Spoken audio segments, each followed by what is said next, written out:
La jeune fille se réveille dans une panique totale, horrifiée de constater que son corps est couvert d'abcès et que des crochets acérés ont poussé sur ses bras. Paniquée, elle prend des ciseaux et s'empressa de les couper. Ne comprenant pas ce qui lui arrive, elle se dépêche de s'habiller et se rend à l'hôpital pour un examen médical. Cependant, dès qu'elle arrive, elle se rend compte que l'hôpital est déjà bondé de patients souffrant de fortes fièvres à cause d'infections respiratoires. Mais rien de tout cela n'arrête Lola. Elle court vers un médecin pour en savoir plus sur son état. Cependant, dès qu'il la voit, le médecin lui annonce qu'elle doit être mise en quarantaine. Sentant que la situation devient grave, Lola prend ses jambes à son cou. Elle se réfugie dans une chambre d'hôpital, mais c'est alors qu'elle remarque qu'un crochet s'est également formé sur ses mains. Sans réfléchir, elle grimpe au plafond et attend que les gardes se retirent. Une fois les lieux dégagés, elle saute du plafond en toute tranquillité. Plus la maladie de Lola progresse, plus son état devient inquiétant. Poussée par les trafiquants de drogue qui la recherchent, Lola n'a d'autre choix que de rester confinée chez elle. C'est alors que son téléphone sonne.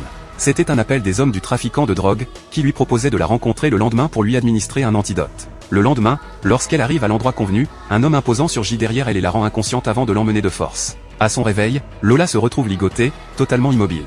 Tandis qu'elle lutte pour se libérer, ses bras génèrent à nouveau des crochets acérés. Un instant plus tard, les cordes qui la maintenaient prisonnière sont coupées par ces crochets. Elle remarque alors qu'une table est pleine de viande crue et commence à engloutir frénétiquement tout ce qu'elle peut. Au bruit venant de l'extérieur, elle saisit un couteau pour se défendre et crache au visage du trafiquant. C'est à ce moment que les forces spéciales arrivent en renfort. Lola est rapidement emmenée au commissariat. Mais à peine arrivée, alors qu'elle ne commence même pas à être interrogée, son corps subit une autre transformation étrange. Ses oreilles commencent à lui démanger terriblement. Dans un geste rapide, elle arrache l'une de ses oreilles et une nouvelle pousse instantanément à sa place. Terrifiée, Lola se couvre avec une casquette. Peu de temps après, un homme mystérieux fait son apparition au commissariat. Il s'avère être le patron d'une entreprise pharmaceutique. C'est lui qui a développé le médicament responsable de la mutation de Lola. Afin de comprendre le virus qui la contamine, l'homme fait injecter un anesthésiant à Lola avant de l'emmener dans son laboratoire pour des analyses approfondies. Après une série d'examens, les chercheurs découvrent quelque chose de stupéfiant, l'ADN de Lola ne ressemble en rien à celui d'un humain.